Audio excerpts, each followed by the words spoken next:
Having recently spoken to Ben Thorpe and Hezi on Jacob Fatturecci's channel on the subject of Zionism and Jewish identity, I would like to continue the conversation.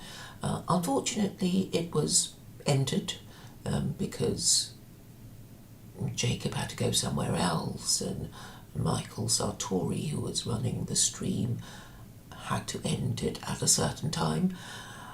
But I would very much like to ask Hezi why he keeps ignoring the fact that chapter 17, verse 104 of the Koran actually states that Allah is Zionist. Why does he hand wave it away? Why does he dismiss it? Because surely that is the argument, that is the religious quarrel between Jews and Muslims, isn't it? Muslims would say we were there living under the Ottoman Empire, and then the British came and they said they wouldn't move us out of our land to make way for the Jews who haven't lived there for about 2,000 years, and which promise they broke after the Balfour Declaration.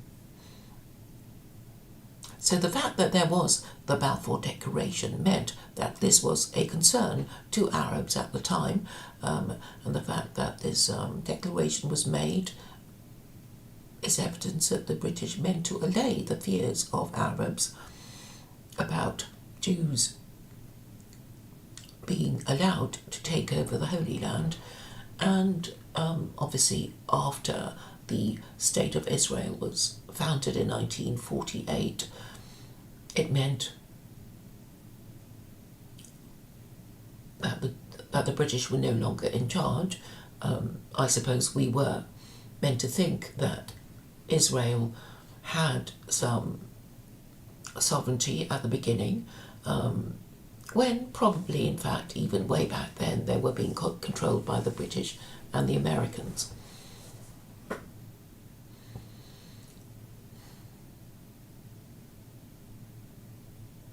So basically, Ben and his daughter Grace were asking the two Israelis the usual questions about Jewish identity: who is Jewish, what is Zionism, how come you can just come over and take over everything and not care about the Gazans, etc. And this was very frustrating for me, because no Jew can answer for any other Jew. Jacob would say he wasn't a Zionist and had instructed anyone streaming on this channel to always make the point of saying that he's not a Zionist. I don't think this can be correct, because my point is that if Allah is Zionist, and I ask you to look up the wording of chapter 17, verse 104 of the Quran, it seems to me to be saying that Allah is Zionist. And if you will look up the tablet where I got this information, it does really seem to say that Allah is Zionist. So what are Muslims who object to Jewish presence in Israel, what are they to think of the whole thing?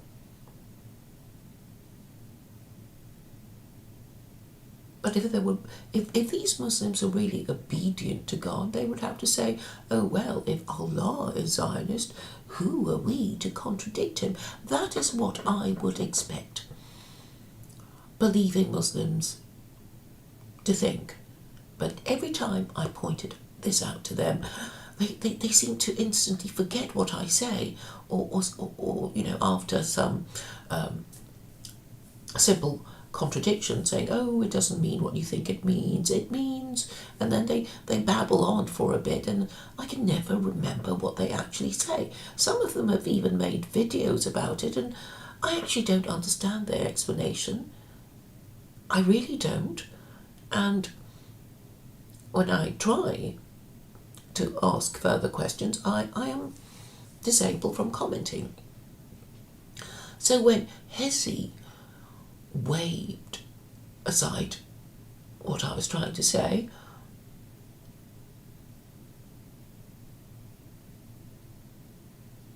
I asked why, and Ben actually said, well, Catholics have a few things to say about Zionism, but I don't expect Jews to take what Catholics say seriously.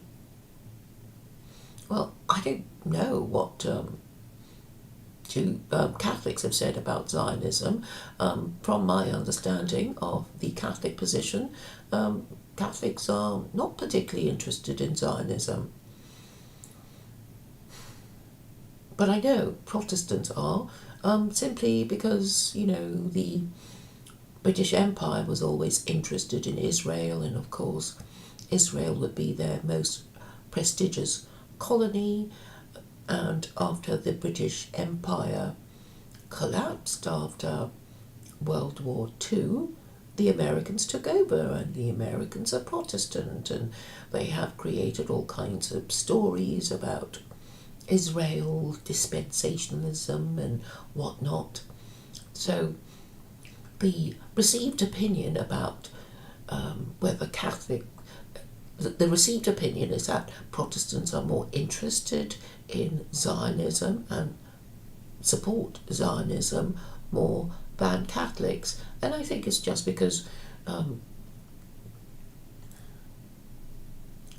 the West considers itself to be Protestant, because it is the Protestants who have proven to be more successful at acquiring empire than the Catholics, because there was only the Catholic and the Portuguese Empire, the Spanish and the Portuguese Empire who were Catholic, and they're over and out a long time ago, because they were superseded by the British and then the Americans, and the last two consider themselves to be Protestant.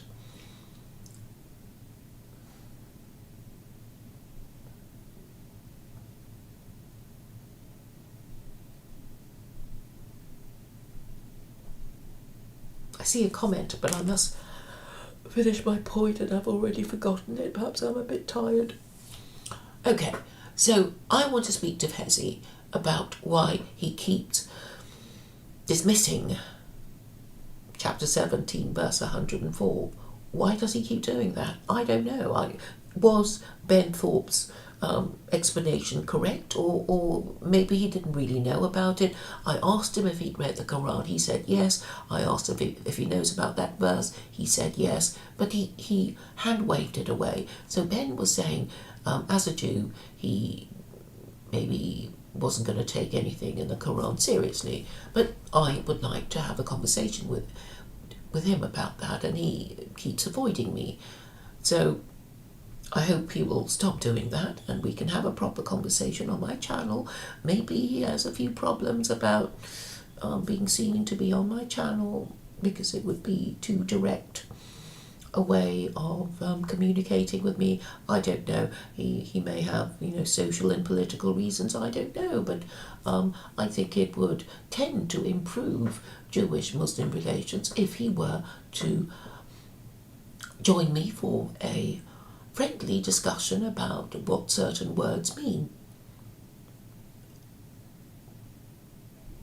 As for Ben and Grace, I would like to appear on their channel to actually defend Zionism and suggest to them that people who want to blame American foreign policy might as well blame Americans for their foreign policy. And towards the end of that stream on the Faturecci channel, Jacob was saying that really Israel was just an American protectorate, an American colony, and if this were official, then Jews would not get the blame so much, because Jacob was saying Israel has as much influence on American foreign policy as Puerto Rico. And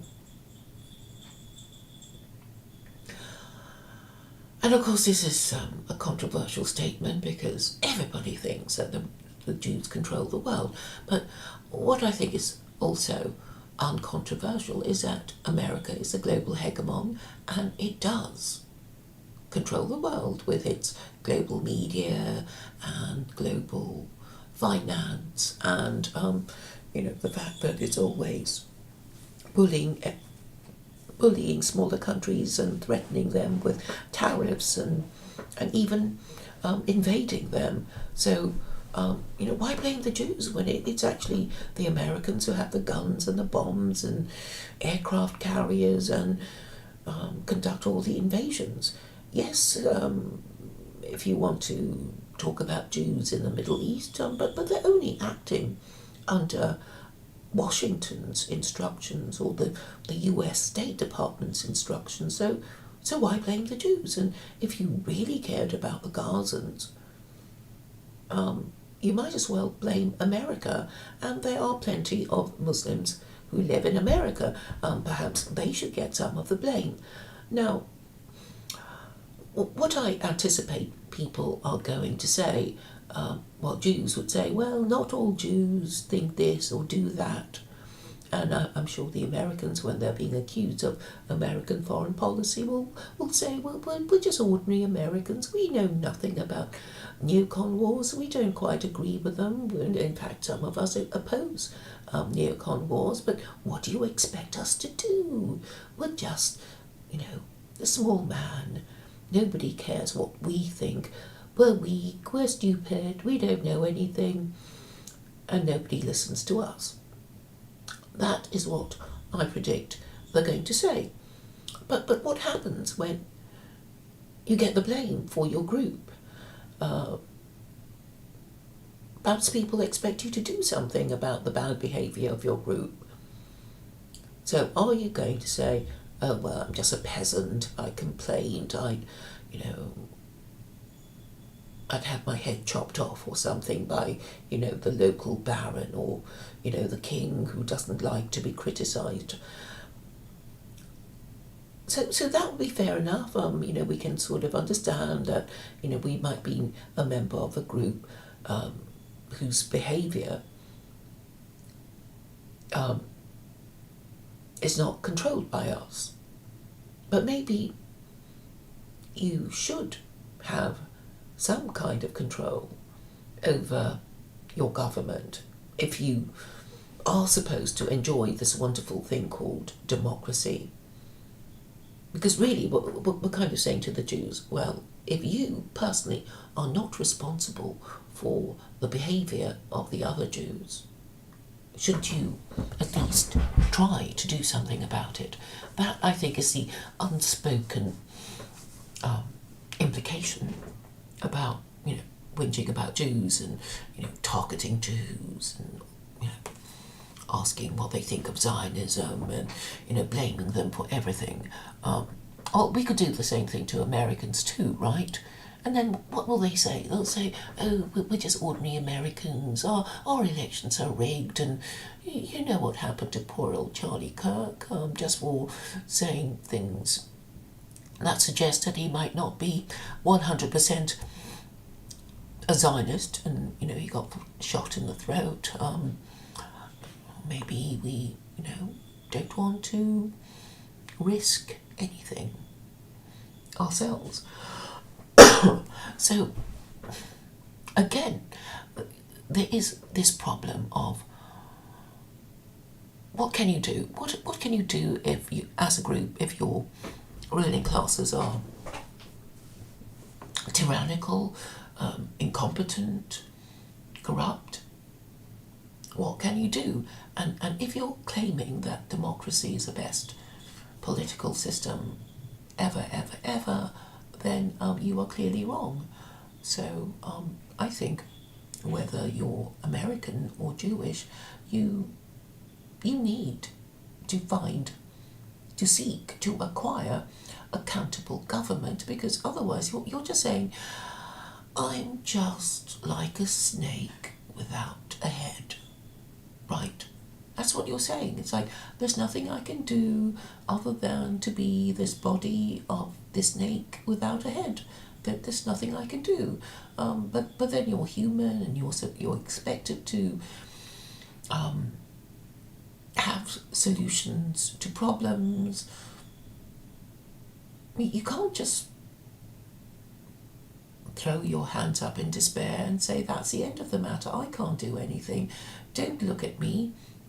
When you're supposed to be the global hegemon, if you're American, and if you're Jewish, then it's like, well, you're supposed to be light unto nations. You're supposed to be so clever. Well, why don't you use your clever mind to think your way round this problem? Why do you have to wait for somebody else to push you into thinking through this problem? So I already know that Jews do not have a leader. Benjamin Netanyahu is just a colonial administrator of Israel.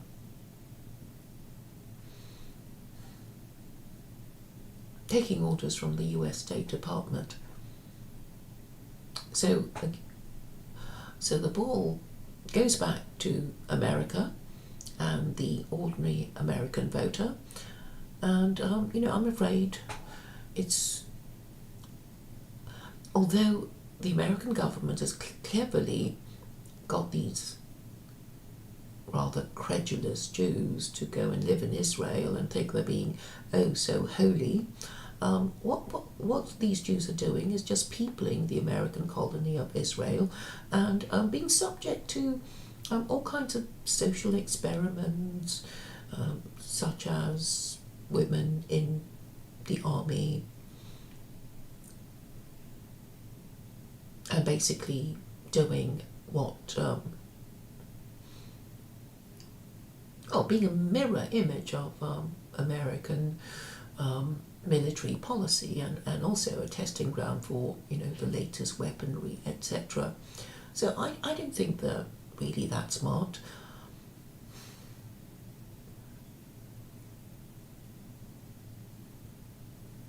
So this is, okay, I've given you the gist of what I'm going to say if I do appear on the, if I do talk to Hezi, who may have his own reasons for not properly engaging with me, not properly having a conversation. You can see from the stream that he was on that, he has a tendency to waffle and take a long time to say things until people zone out. It's not a good idea if people are not even listening to take a very long time to say what you mean. I hope I have not been guilty of this very thing myself. So I will, before I go, sum up what I want to say to Hezi.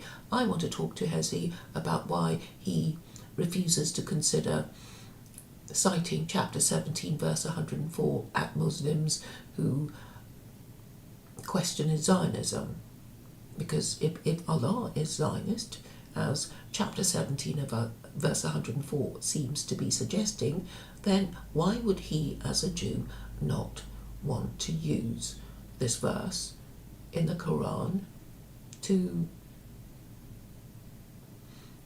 support his Zionism? So that's a question I have for Hezi.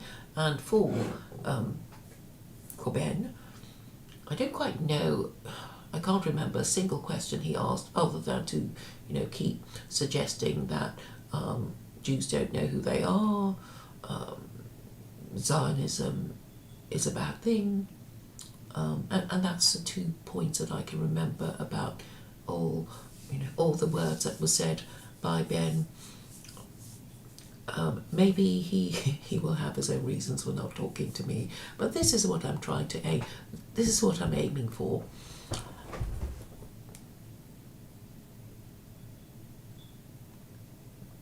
Right, I see two comments in the chat.